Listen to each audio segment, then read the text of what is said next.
রাধে রাধে বন্ধুরা। আজ 6ই জুলাই 21শে আষাঢ় রবিবার।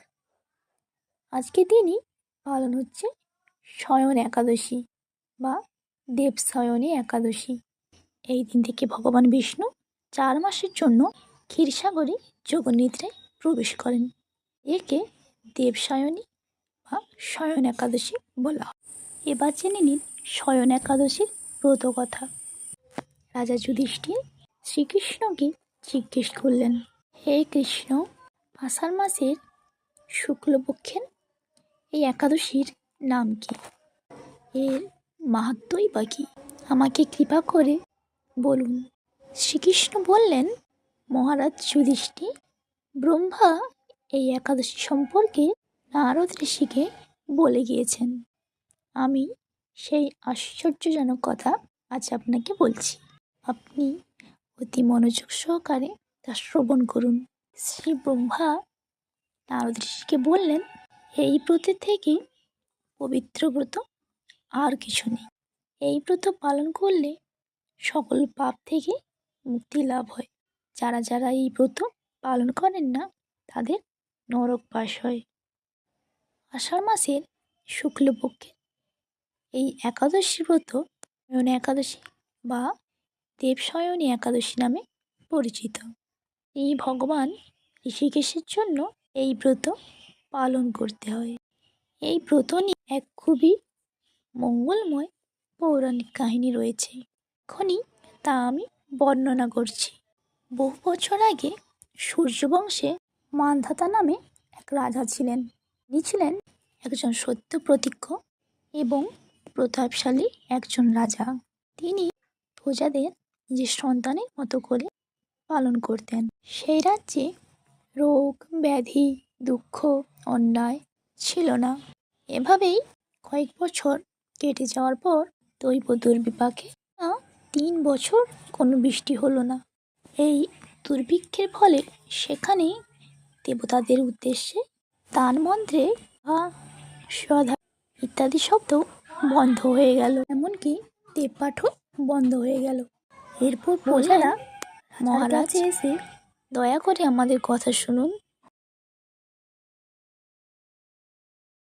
সেই জলে ভগবানের বার বলা হয়, তাই ভগবানের এক নাম নারায়ণ। মেঘ রূপে ভগবান বিষ্ণু বর্ত্র বাড়ি বর্ষণ করেন। এই বাড়ি বর্ষণের ফলে অন্নের সৃষ্টি হয়।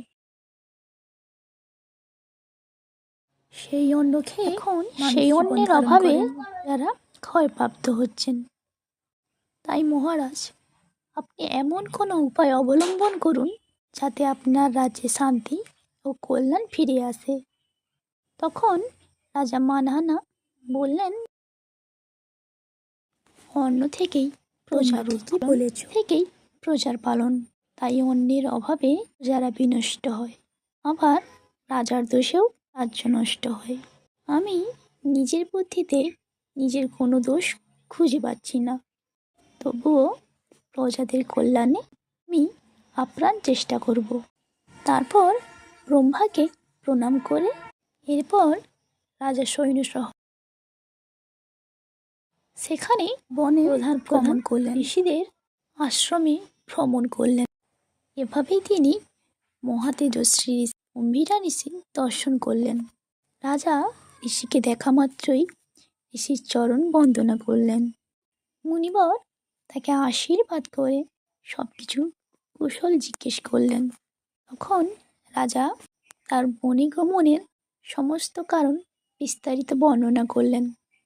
তখন ঋষি অঙ্গিরা কিছুক্ষণ ধ্যানস্থ থাকার পর বললেন, হে রাজন, এটি সত্য যুগ।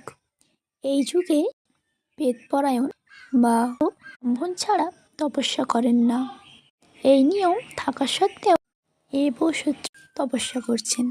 তার এই অকাজের জন্য রাজ্যেই দুর্ভাগ্যের আগমন এবং দুর্দশা।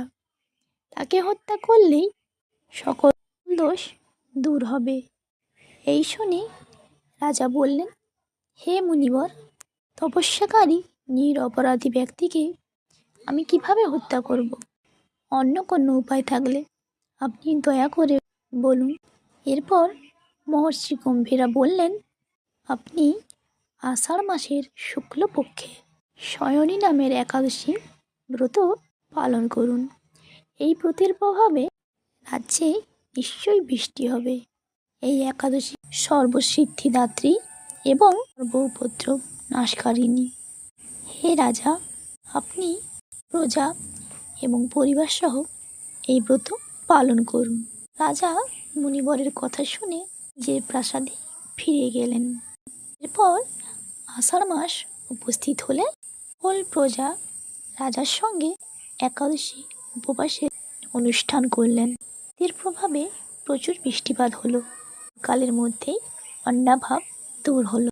ভগবান ঋষিকেশের কৃপায় প্রজারা সুখী হলেন। এই কারণে সুখ ও মুক্তি পালনের এই ব্রত পালন করা সকলের কর্তব্য। ভবিষ্যৎ পুরাণে শ্রীকৃষ্ণ তথা নারদ ব্রহ্মা সংবাদ রূপে এই মাহাত্ম্য বর্ণিত করেছেন। এই একাদশী পালনের পর এই ব্রতকথা শ্রবণ করতে হয়। এই একাদশী ব্রতকথা যিনি শ্রবণ করেন তিনিও একাদশী ব্রতের ফল অনেকাংশে লাভ করেন। মনে রাখবেন, এই একাদশী ব্রত শুধুমাত্র উপবাস নয়। এই দিন ভগবান শ্রীবিষ্ণুর ব্রতকথা শ্রবণ করতে হয় এবং যথাসাধ্য শুভ চিন্তা করতে হয়। আজ সন্ধেবেলা এই বিষ্ণুর উদ্দেশ্যে ভগবান শ্রীবিষ্ণুর ব্রতকথা শ্রবণ করুন। আপনার সকল মনস্কামনা পূর্ণ হবে। রাধে রাধে বন্ধুরা। ভিডিও ভালো লাগলে লাইক, কমেন্ট, সাবস্ক্রাইব করে পাশে থাকবেন বন্ধুরা।